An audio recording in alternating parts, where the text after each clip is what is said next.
Praise the lord. దేవుని నామానికి మహిమ కలుగును గాక. క్రీస్తునందు ప్రియమైన దేవుని బిడ్డలారా, మరి మేము కుటుంబ సమేతంగా 2 దినాల నుంచి పరిచయ నిమిత్తము మజూలీ దీవిలో ఉన్న సంగతి మీకు అందరికి కూడా తెలిసిన విషయమే.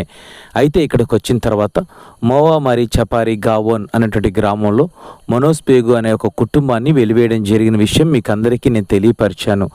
మరి అంత మాత్రమే కాదు, ఆ కుటుంబ సభ్యుల్ని హైందవ సాంప్రదాయానికి సంబంధించినటువంటి మరి విగ్రహ బలులు ఆరాధనలు చేయమని వాళ్ళని ఎంతగానో ఒత్తిడి చేస్తున్నారు. అయినప్పటికీ ఆ కుటుంబం యేసు ప్రభు కొరకు, విశ్వాసం కొరకు స్థిరంగా నిలబడడం జరిగింది. కాబట్టి ఆ కుటుంబాన్ని వెలివేశారని మీకు తెలియపరిచాను.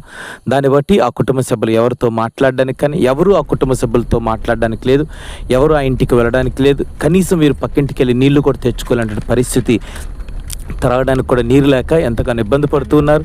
ఈ విషయాన్ని వాళ్ళు సంఘానికి తెలియపరిచినప్పుడు అనుకోకుండా 2 రోజుల మీటింగ్స్ కొరకు మేము అక్కడికి వెళ్ళడం, వాళ్ళు మాకు ఈ విషయాన్ని తెలియపరచడం, నేను ఈ విషయాన్ని మీకు తెలియపరచడం, మీరందరూ ప్రార్థన చేయడానికి ప్రారంభించడం, అంత మాత్రం కొంతమంది ఆర్థికంగా సహాయం చేయడం, ఇవన్నీ కూడా చకచకా జరిగిపోయాయి. నిజంగా దేవుడు అంత ప్రేమ కలిగిన వాడు. తన బిడ్డలు దాహపికతో ఇబ్బంది పడుతుంటే ఎక్కడో ఉన్నటువంటి ఆంధ్రప్రదేశ్ తెలుగు ప్రజల్ని దేవుడు కదిలించినటువంటిది అది చాలా గొప్ప విషయం. నేను దాన్ని బట్టి ప్రభువుకు స్తుతి చెల్లిస్తున్నాను. కాబట్టి ఈరోజు మేము ఆ కుటుంబాన్ని దర్శించడం జరిగింది. వాస్తవానికి మేము కారులో వెళ్తున్నప్పుడు ఆ కుటుంబ సభ్యులు భయపడ్డారు. సార్, మేము గ్రామంలో వెలివేయబడ్డాం, మీరు ఒకవేళ మా ఇంటికి వస్తే ఏమైనా ఇబ్బంది అవుతుందేమో, మీరు వెళ్ళిపోయిన తర్వాత వాళ్ళు ఇబ్బంది పెడతారేమో అని చెప్పి వాళ్ళు కొంచెం భయాందోళనకు గురవడం జరిగింది. కాబట్టి వాళ్ళ యొక్క సేఫ్టీ కోసం కారుని వేరే గ్రామంకి తీసుకుని వెళ్ళి అక్కడ వేరే విశ్వాస యొక్క గృహం దగ్గర దాన్ని చేర్చి అక్కడి నుంచి కాలినడకన మేము ఆ కుటుంబాన్ని విజిట్ చేయడం జరిగింది. అప్పటికి వాళ్ళు కొంచెం ఇబ్బంది పడ్డారు, భయపడ్డారు ఏమైనా అవుతుందేమోనని. అందుకోసమే వాళ్ళని కొంచెం ధైర్యపరచడానికి నేను ఈ విధంగా చెప్పవలసి వచ్చింది. అయ్యా, మీ ఇంటికి వచ్చింది ఎవరైనా అడిగితే మీ ఇంటికి వచ్చింది ఒక లాయర్ అని చెప్పండి. జోర్హాట్ నుంచి లాయర్ గారు వచ్చారు, వారికి ఇట్లా గ్రామం నుంచి వాళ్ళు వెలివేశారన్న సంగతి తెలిసి మేమైతే కంప్లైంట్ ఇవ్వలేదు. ఎవరి ద్వారా తెలిసి సార్ గారు వచ్చారు, మొత్తం ఇన్ఫర్మేషన్ అంతటిని కూడా తీసుకున్నారు. మరలా మీకు ఎవరైనా ఇబ్బందిని కలగజేస్తే నాకు తెలియపరచండి అని చెప్పి మాకు చెప్పి ఆయన వెళ్ళడం జరిగింది. అని చెప్పి మీరు వాళ్ళతో ఆ విషయాన్ని చెప్పండి అని చెప్పి నేను అక్కడి నుంచి రావడం జరిగింది. అంత మాత్రమే కాదు, వాక్యంలో కూడా కొంచెం వారిని బలపరిచి స్థిరపరచడం జరిగింది. అవును, నిజమే, మనము ప్రభుని రక్షకుడిగా అంగీకరించి ప్రభు కోసం నిలబడాలి అనుకున్నప్పుడు లోకం మనల్ని ద్వేషిస్తుంది, లోకం మనల్ని అసహించుకుంటుంది, లోకం మనల్ని పక్కన పెట్టేస్తుంది. అయితే లోకానికి మనం శత్రువులమేమో కానీ మనకు లోకం ఎప్పుడు కూడా శత్రువు కాదు. కాబట్టి మీకు ఎవరైతే ఇబ్బందిని కలిగిస్తున్నారో, ఎవరైతే మనల్ని వెలివేశారో వాళ్ళని మీరు క్షమించండి, వారి కొరకు మీరు ప్రార్థన చేయండి. అంత మాత్రమే కాదు, వారిని ప్రేమించండి అని చెప్పి వాక్యం ద్వారా వాళ్ళని బలపరిచి స్థిరపరచడం జరిగింది.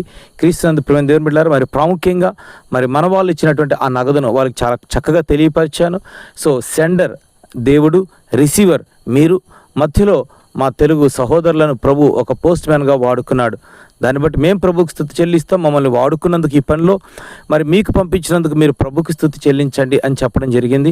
వాస్తవానికి ఈరోజు కొన్ని ఇబ్బందులను బట్టి మజూలీ దీవులు ఎక్కడ కూడా ATMs పనిచేయలేదు, ఈవెన్ ఇంటర్నెట్స్ కూడా పనిచేయలేదు. కాబట్టి నేను ఆ పాస్టర్ గారికి పని అప్పగించడం జరిగింది. రేపటి దినానే మీరు బోర్వెల్ వేసి నాకు ఆ ఇమేజెస్ నాకు పంపించండి, వీరు రేపటి నుంచి ఇబ్బందికి గురి కాకూడదు నీటి కోసం అని చెప్పని.